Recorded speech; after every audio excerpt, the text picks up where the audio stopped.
Okay, well, hey, everybody, if you're just coming in, grab a couple of handouts there and come and have a seat. And we want to get rolling because we're going to have lots of fun in here today. I know parenting is one of the toughest jobs in the whole world, right? Do I hear an amen? And if you're a single parent and you're in here today, you even beat that, because single parenting would be the toughest job in the whole world. And so I want to welcome you, whether you're a parent, a grandparent, single parent, if you're aunt, uncle, work with kids in school, whatever, you're going to glean something here today that will help you in wherever you're working with children. And yeah, you having a good time so far at the conference? Good opening. And well, this one, I'm not exactly a slow talker, okay? This is normally a 2-hour seminar, and we're going to try and get it done in 40 minutes. And so we'll see how we do, right? You know how on your phone you can turn it up to 1.5, 2, the speed? You might feel like that a little bit in here today, but I've got so many good things to give you today that have helped parents through the years as I've taught this stuff, and I used it. Nothing's new under the sun, right? None of this is my original material, but you just glean what works, and then you want to share it, and that's what it's all about today. So just pray with me before we start. God, I thank you for each person in the room here. I thank you for each parent who cares about their child and they want to do a better job as a parent. I thank you for grandparents, aunts and uncles, teachers, those that wish to have children, are preparing for children. God, I thank you for everybody in this room that has a hungry heart to learn and to grow. And I pray that out of all the material we're going to share, you would deposit in them the things that they need today, the things that will be the most helpful. And there will not be a feeling of overwhelmedness, but a feeling of, wow, I just get to mine through all this and see what will help me the best. So just come with your Holy Spirit. Help us to learn and receive what you have for us today. In Jesus' name, amen. All right, we're going to get rolling. Do we still have enough handouts over there? Hopefully. I'm going to tell you right now that at the end, because I might forget, in my past life, who I am, first of all, my name is Bobby Bucknam, and I am on staff here at Northwoods. I am a teaching associate in the Life Help Department. The thing that I'm most known for is teaching the class called Doing What Jesus Did. Do we have any Doing What Jesus Did people in the room? All right. And we have lots of fun in there. And so it's my privilege to get to teach you today on the whole topic of parenting. Before I came to Northwoods, I was I still am a nationally certified parent trainer. And so I would do seminars called Smart Discipline, where I would help parents come up with a plan to kind of get their household a little more manageable with kids. And who can use that, right? If you got kids, you can use that probably. And I also did some in-home. Did you ever see The Nanny on TV? Okay, that's what I did. I went to people's homes, and within a few sessions, I just helped them learn how to gain control and how to have a more positive time. I have a sign-up sheet at the back there. There are no guarantees. I am not doing this right now. I don't have time. But in the future, if I have time within the next year or something opens up for me and I can do a little bit of parent coaching, I charge for it, you can sign up back there and I would be happy to just give you information. You're not obligated, but I just come to your home for an hour, and usually after 2 to 3 times, you're seeing a noticeable difference in how your children are responding to you. So I just want to throw that so I don't forget, and that's at the back. All right. Scream-free parenting. When I put this on my neighborhood thread, to my neighbors out, and one of them said, "Is there such a thing?" And how many of you can relate, right? Is there anybody in here? I have screamed at my children. Is there anybody in here who has never screamed at your children? Just raise your hand. We want to know who you are. Okay? And if you haven't and you're afraid, come up and just whisper to me later, because you must have an amazing personality to be able to withstand the pressure, to never have once yelled at your children. Full disclaimer, I have sworn at my children. I am a good Christian woman, and I have used the S word at my child. I'm not kidding. They just can get to you, can't they? And you do it, and you think, what is wrong with me? I'm the worst person in the world. I'm a terrible parent. And you feel all this shame and guilt. Somehow it's just nice to know that other people do it too, isn't it? So we're not excusing it. We're not saying it's okay to swear at your children, yell at your children. We're just here today to talk, hopefully, to give you some great ideas on how to be more scream-free in your home and have a happier home. We have 3 children, a little bit of background on me. Our children are all empty nesters out of the home. We've got grandchildren now, and it's so fun to watch the same patterns now as my daughter starts to parent her children. She has 3 boys, and we just had the girl. So they're 7, 5, and 3, and a baby. That's a full household. They're homeschooling. They both work. It's crazy, right? And when they come to grandma's house, they're a little more, next generation parenting. They're a little more concerned about their feelings. And they go, not like I never was, right? Don't pay me that.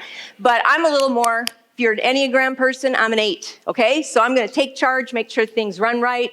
No excuses. Let's get the program going.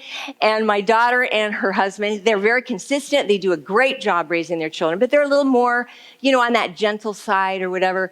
But Oliver, the 5-year-old, we have fun, right? Because he's that one, right? And so I've talked with my daughter and her husband and said, what do we do about Oliver at my house when I'm in charge and you're gone or whatever? And they've given me permission to do what I need to do to get him in control. And you know what? The same things that worked with my children still work with Oliver in the next generation, because these are timed principles that last over the generations because they come really from the scripture. So when we can find, they may look a little bit different in how you walk them out, and that's okay, because you're a different person than I am. My children are different people than I am, and they're doing a great job with the way they do it. It's a little bit different than me, but their kids are going to be great. And so today we're just going to talk about some of those things. Our oldest child, Jessica, was the perfect one. How many of you have that perfect firstborn who just wants to do it all right? They're like a little adult, and they have all the rules, and they're aghast if they do something wrong. How many of you have a kid like that? Okay, how many of you have the second one who is more compliant, but they want to be different, and so they're a little more funny, or they certainly are more creative. They pick a different path than the first one because they know they can't live up to the first one, so they might as well find a different way to do life. How many of you have one of those? Okay, and then if you are blessed with a third or more, that third one is the one that throws the kink into the wrench, right? You're just like, you had 2 parents, 2 hands. Now you got 3 kids, 2 parents, and you just don't know what to do because the third one kind of runs the show.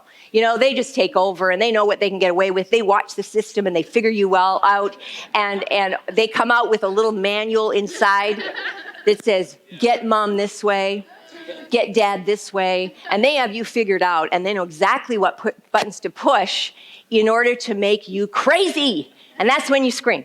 Right? So we have all of those. Kelsey, our youngest, allows me to tell her story. She has high-end ADHD, has sensory disorder, and in those days, she's 33 now, we didn't have near the resources and understanding that you have. Fortunately, my husband is a therapist, and he was able to kind of catch on to some of this stuff and grasp some tools for her. But I'm telling you, we went through some years where I could not get her to school because she couldn't get her clothes on, and she'd be screaming and throwing fits on the floor. When we came to Northwoods, we've been here on staff twice. My husband has. This is my first time on staff, but we attended here. We lived in Peoria 2 times. First time when we were here, we were meeting over in Notre Dame, and they used to have the big table with the cookies, and Kelsey was this little pipsqueak, and she loved sugar. Doesn't that make sense, right? Self-medicating already.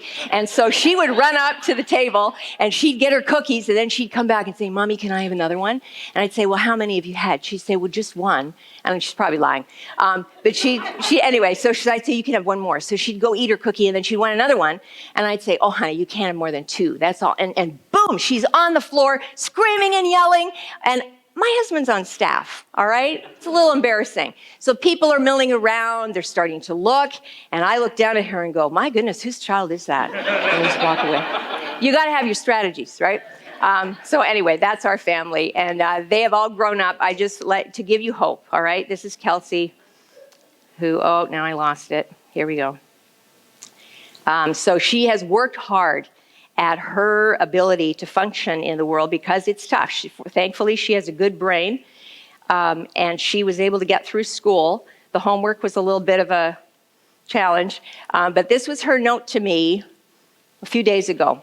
Hello, wonderful mother. I almost started crying, almost when I read that. I have weekly reminders to pray for individual family members and wanted to check in and see if there's anything specific I can be praying about for you.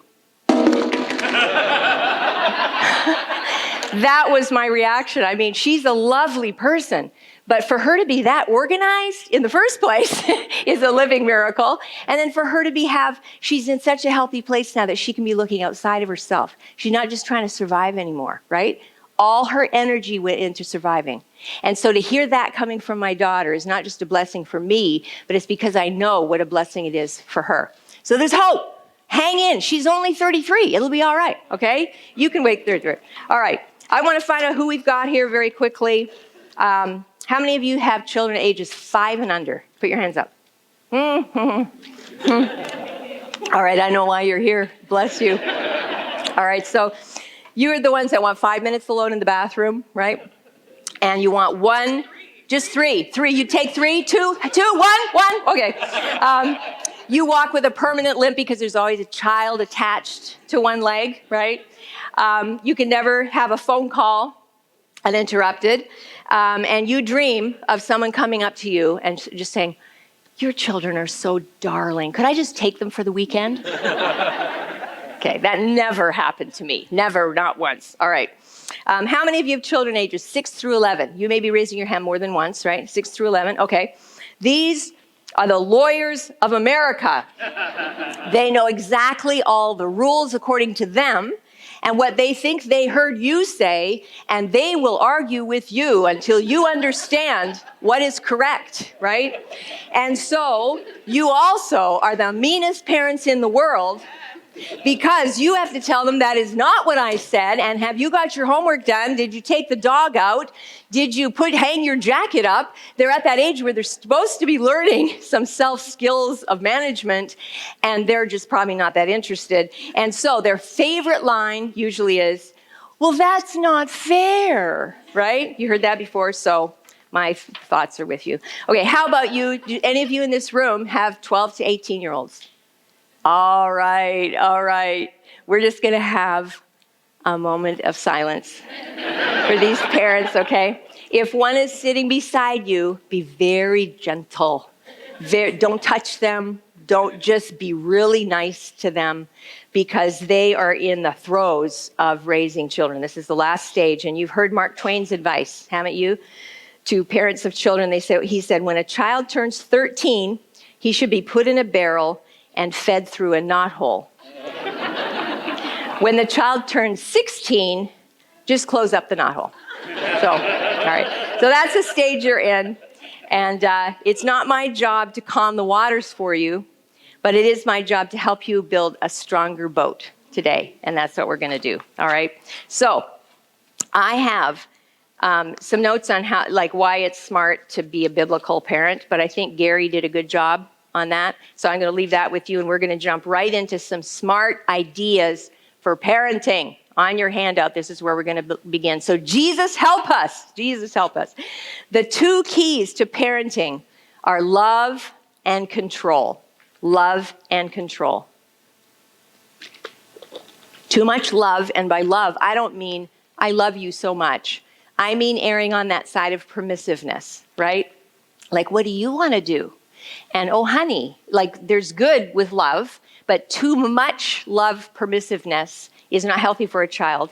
It causes them to have, to be undisciplined and spoiled, honestly, because the loving part is always saying yes to them and always letting them participate in decisions and always giving them a lot of leeway. And so sometimes they end up being used to getting their own way all the time and always having a say. I had a friend tell me they were looking for a house, and they took their daughter along with them, and they said, we want to know what you think. And she walked in, she said, well, I don't like this one. We can't buy it. And her mom said, well, we'll take your opinion into account, but mommy and daddy make the decision. And she went, what? You would buy a house if I said we shouldn't? And she said, we might. And That's the kind of kid we're talking about here, okay? Sometimes they come by it because of the way you've parented. Sometimes they're just born that way, right? And they come in with that kind of personality. Then there are those where the parenting spectrum where you have too much control. So if you have too much love on one side, or sometimes you can have too much control. So this would be where my friend Josh probably is, because we chatted a little bit earlier today, where are you an Enneagram 8, maybe? An Enneagram 8? Do you know about the Enneagram? You should look that up. Yeah, it's okay. Yeah, it's okay. It's kind of fun. Personality styles, whatever. But anyway, too much control, and sometimes kids can feel unloved because they feel like you're not even hearing them or listening to them. So they have a sense of lack of self-worth and a lack of self-confidence. Because if you're making all the decisions for them, they never learn how. Make sense? I was that kid. My dad was very authoritarian. So he made all the decisions, and we just had to line up like little ducks in a row. I mean, he did have 6 kids. Can you blame him? And 5 of us were girls. The first 5 were girls. The poor, really? And then we had the hallelujah son 6 years later, you know. But anyway, too much love, you get permissiveness. Too much love, spoiled and undisciplined. Too much control, lack of self-worth and confidence. So children really are, don't be offended by this. Children really are like wild animals. All right? Have you ever had a dog? Anybody bought a puppy and had to train a puppy? Okay, same principles go for children. Do you sit and explain to your dog why he cannot poop on the living room carpet? There is no discussion involved, right? He poops, you go, no, and you put him outside. And you do it over and over and over and over, and you think, when is this stupid dog going to learn that he doesn't poop on the, right? That's the same feelings with parenting. That repetitive system that we have to use in order to train our kids. I'm just telling you, if you're in that phase, please hang in. Because if you give up, then your kids have won the battle. And they'll hold on as long as they can to the control that they have. And if we lose our consistency, we lose the battle. So, wild animals, you just keep the fences in place and keep repeating and keep doing the same thing over and over. And eventually, my daughter, they were just visiting last weekend, and her 7 and 5-year-old, I mean, when they would come, you know, they live in Chicago, so when they come, they stay overnight, usually for at least 2 nights. And at Christmas, we have them like 7 days, you guys. I am a good grandma. And our house isn't huge, but we have a lot of action in there. They are boys. And so, where was I going with that? Yeah, she said when we came this time, it was amazing the difference with their level of obedience and responsiveness. And I said, Jess, it's happening. And she goes, I know, I'm almost afraid to believe that we might be out of that phase with them. But they got 2 more coming up, and little Silas, who's almost 3, is just starting to do that, throw himself on the floor and shriek for all he's worth when he doesn't get his way. So every kid is going to go through it, right? And we just have to remain consistent. 2 essential rules for parenting, and these are really important, you guys. No emotion and no reasoning. The way our kids win over us is when we buy into the emotion and get upset because of what they've done. And that's what they're after. You know that. That's their plan. It's in the rule book. Just push all the buttons until your parents go crazy. That's what they're after. Because then they get that emotional response from you, and there's some satisfaction in that. It feels like, I won. I got control. I made my parents go off the, to the Looney Tunes chart. But what they don't realize is that what we don't realize is that when a child wins that way, they don't really win, do they? Because they don't have enough maturity to make decisions that need to be made for them at their age. You're the parent. You're supposed to be making a lot of those decisions for them in those early years. And this is what a lot of this stuff is focusing on the early years and carries through. It changes a little bit as they get older, right? You're not going to use the same techniques with a 3-year-old that you're going to use with an 11-year-old. It's going to change. But they need to know. It makes them secure to know that you're in control. It's like handing over a big, what's a gun? Somebody give me a big gun, like a shotgun. It's like handing over a shotgun to a 3-year-old and saying, here, honey, why don't you go out in the backyard and have some fun? I mean, they're just not ready for life, right? And so if you hand over too many decisions, they're not ready for it. What they need to learn is how to obey, how to listen and be respectful in their responses to you. Those are the things they need to learn early on. And then those will carry you through as they get to the older years, where you won't have to be dealing with, I feel so sorry for parents that don't understand these principles. And so they don't get them locked in when the kids are little. Now you can do it. Like if you do this with 2, 3, 4, 5-year-olds, you're going to be in great shape as they grow up. It doesn't mean you won't have any problems, but you'll drastically limit the number of altercations you have with your children because they already know the system. They know that mom and dad are in charge and I better obey or there will be consequences and it won't be pretty for me. If they don't know that and they're 15, 16, 17, and they're acting like a 3-year-old because they were never taught how to be respectful, and they say, I want the car keys, and they grab them and run out the door, and you're going, get back in here, because your voice has no authority, because you never taught them that when they were little. Make sense?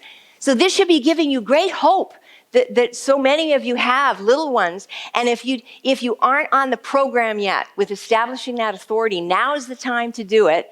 And you'll get great rewards as you're consistent. All right? So no emotion, because that's when they win, and no reasoning.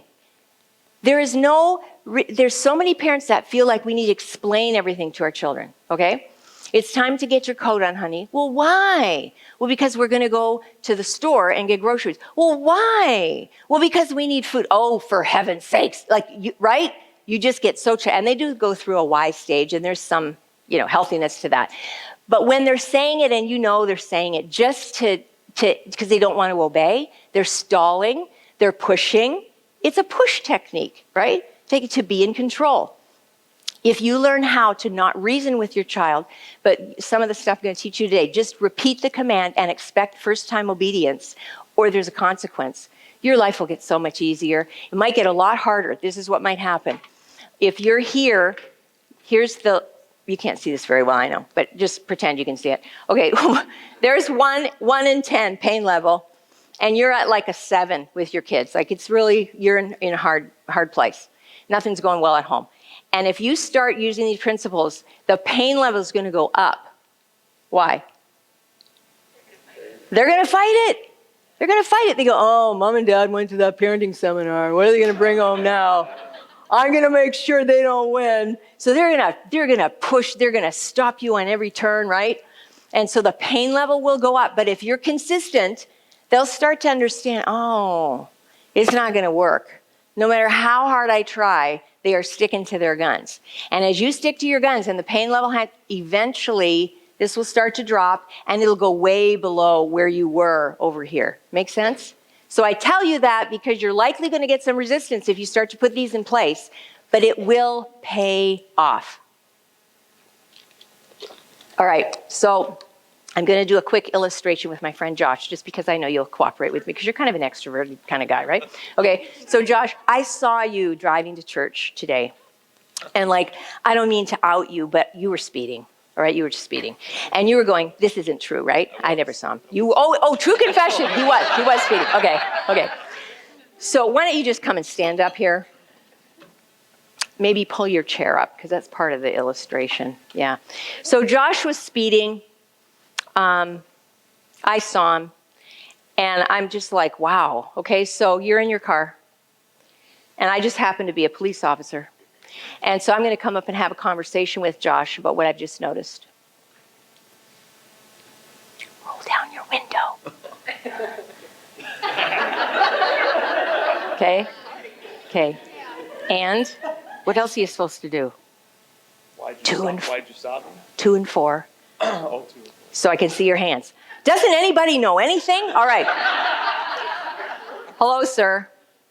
Hello. How are you today? Doing well, thank you. I saw you driving. I just wondering where you're in such a hurry. Where you go off to today? Well, my kid wouldn't get dressed quick enough this morning. I was yelling at him all morning long. Yeah, I don't care how it went with your kid. I want to know where you're going. I'm going to church. You're going to church? Oh, church. We got a church one. Great. A church one that speeds, by the way.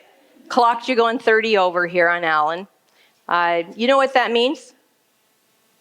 I get a break from my children for a couple days in jail. You get a break. Did you hear him? I get a break from my children for a couple of days. No, actually, what that means is I'm going to have a talk with you, Josh, because I've seen you before up and down here, and this isn't the first time I've seen you speed. I've seen you speed over and over and over, and I know you must know that there's a big sign there. Did you see the sign? It says 30 miles an hour, and here you are going 60 up Allen. Do you know how unsafe that is? Do you know how many children you could have ran over and lost their lives? How many parents' lives you could have ruined by doing this? What is the matter with you? Don't talk to me when I'm talking to you. What is the matter with you? That's what I'd like to know. What do you have to say for yourself, young man? You sound like my mother. He says, you sound like my mother. Okay. Is that how a police officer would normally interact with someone they've stopped who is speeding? Of course not. Of course not. Why not? You knew the rule. You know the rule. Here's your ticket. Exactly. Let me just show you.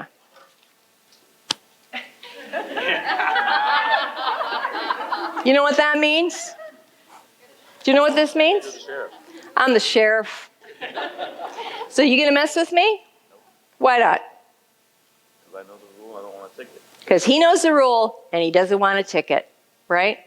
And how would I look if I came up and started talking like your mother like that to you? What would you think of me as a police officer?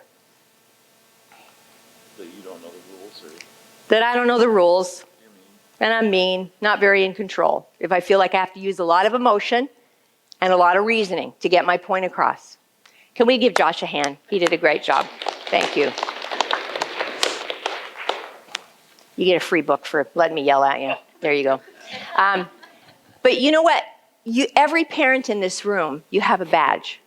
It's a God-given badge, and you've been given authority over your children to raise them and to teach them in the ways that God wants them to behave, to raise them up to be healthy, well-adjusted citizens and individuals. So you don't have to argue with them. You don't have to reason with them. You don't have to prove your point. You are the authority. Some of you needed to hear that today, okay? So from that premise, we go further into 9 ways to be a great parent. Start with, you know what? I'm gonna jump to something else. I don't know where it is in here, but we'll get to it. But anyway, it just fits so well with this story, okay? I'm gonna tell you how to do a command and get a response right away. All right? How many of you are so tired of saying things over and over and over and your kid's not listening to you? Okay? Well, the reason your children don't listen to you is it's really not their fault, right? We need to take responsibility for that as parents. It's because we've trained them not to listen to us. Okay? Your kid is downstairs watching TV and you yell down the stairs, "Hey, Samantha, hey, Ricky, it's time to come up to get ready for bed." And what do Ricky and Samantha do? They do nothing, right? They keep watching TV. So what do as parents? We lean down and we become a screamer, right? A yeller. "Samantha, Ricky, I told you it's time to come and get ready for bed, and to come right now." And what do Ricky and Samantha do?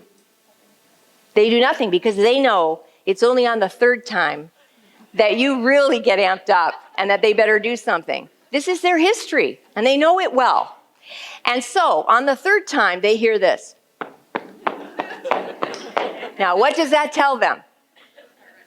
You mean business this time. You mean business. So you come up to them. This is why you shouldn't sit in the front row, but anyway.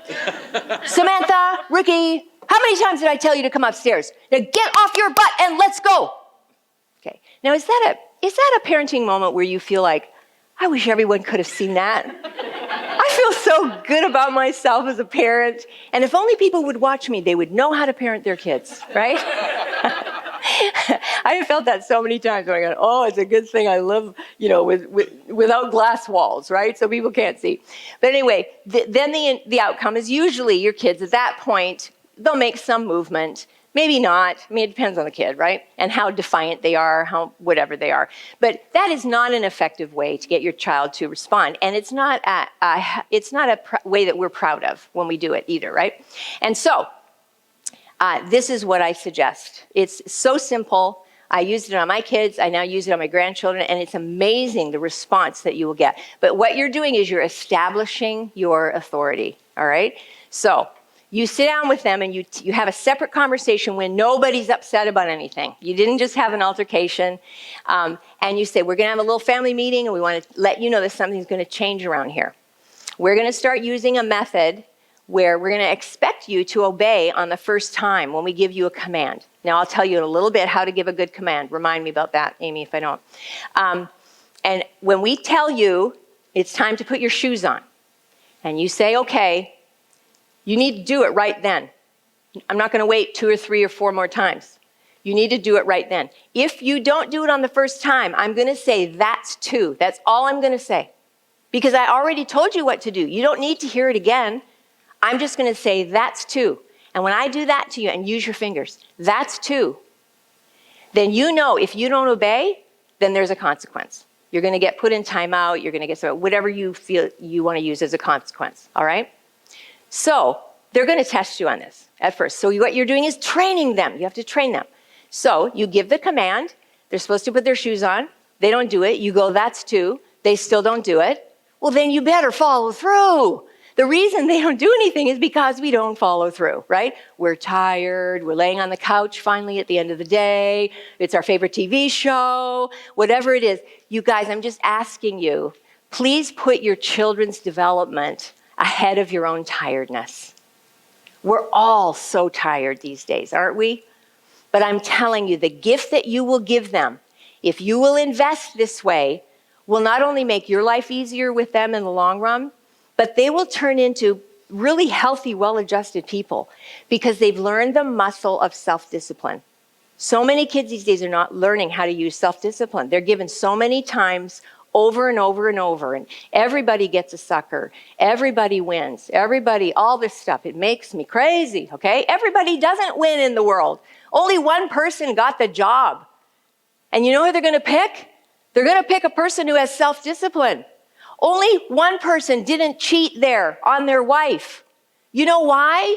Because they learned self-discipline and they moved their eyes from the other woman back to their wife. These are important things we're dealing with, people. And sometimes when kids are little, we don't think it's a big deal. But these turn into big life decisions that they will either do well on or not. And I know everybody in this room, you want your kids to have that ability to make great life decisions that will be healthy for them and healthy for others, right? So over and over and over, you're going to use that. Give the command, that's 2. You don't even say that's 3, because 3 is time out. So let me tell you what this looks like. Giving a good command means, oh man, we're not going to get through half of this, but this is the most important stuff, okay? Need a drink. You'll often need a drink when you're parenting, right? All right. We're a Christian church. All right. So giving a good command means that you get the child's attention. Sometimes we'll go, okay, put your shoes on, Johnny. And you don't know if he heard you or not, right? Especially if they're upstairs or wherever. So you need to get the child's attention. That means you get their eye contact and have them look at you. You know, Elena. And Elena's playing. And I go, Elena, look at me. And Elena finally looks at me and I go, it's time to put your shoes on. Now, you don't have to say please, because you're the parent and you wear a badge. The policeman doesn't say please, he just tells you what to do. If you're at the dinner table and you want the peas, then you say please pass the peas, because it's good manners. But when you're the parent, you don't have to have a please. Can you clap for that? I'm so tired of parents feeling like they're asking their children to obey like it's a good manners thing. It's not. You're in control. So, Elena, put your shoes on. And Elena doesn't. And I go, Elena, that's 2. I have her look at me. Elena, that's 2. Now, Elena right then has her decision because she knows now. She's been doing this for a couple weeks. She knows if she doesn't obey, she's going to get a timeout. So she doesn't obey. So I go, oh, Elena, sweetheart, it's time to put your shoes on. You need to put them on. And then come with mommy. You're going to have a timeout. And then I take her to a timeout, right? Now, do you guys know how to do a good timeout? It's really important. All right? Just come with me. Elena, come with me. All right? You're in timeout. I would have put my shoes on. I know you would have, because I can feel that you are a compliant child just by your very nature, but today you're not. People pleaser. People pleaser. There. Okay, so Elena's in timeout. You're going to have to act like you're not really, because you'd be so ashamed right now. You'd be crying, right? That you got in a timeout. How many of you have those kind of kids?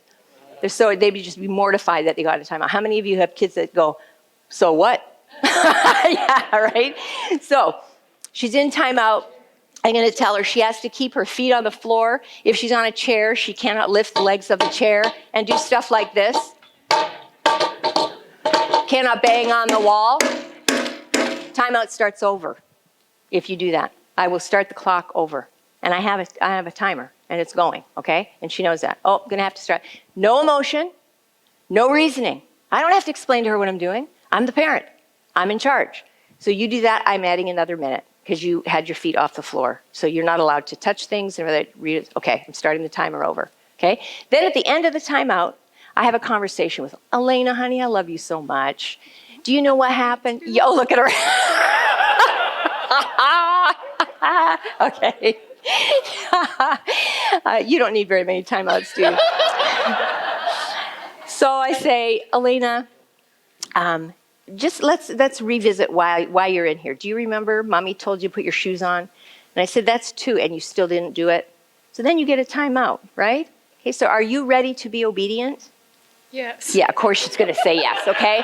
Now, you might have a child not like Elena who's going to go, yes. You can feel it.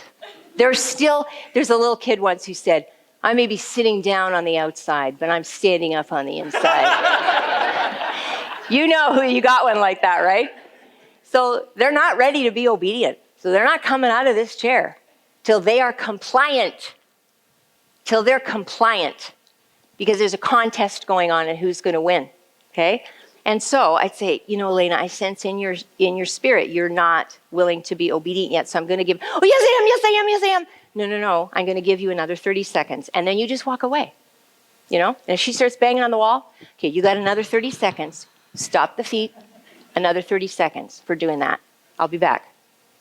And you just keep doing it as many times as you have to do it. At the beginning, pain level's going to go up, people, because you're establishing or reestablishing your control. But once you've got it, now with like Oliver or Everett, my grandsons, I just have to say to them, that's 2. And it's amazing. They just kind of go like this, like, uh-oh, she means business, right? And it's just a reminder for them. Thank you so much, Elena. You're sweet. You're good. I love you. I love you. You're okay. Here. There's your reward. Okay? All right. Okay, this is ridiculous. We have like 5 minutes, you guys. If that's all I left you with today, I'd be happy. Honestly, if you have children 3 through 11, this works for all of them, okay? Teenagers, my teenager, I still used to go, that's 2. And we'd laugh and they'd get the message, right? Because if you've ingrained it and instilled it, it's good. But what I want to do in the last 5 minutes is kind of I want to hear from you.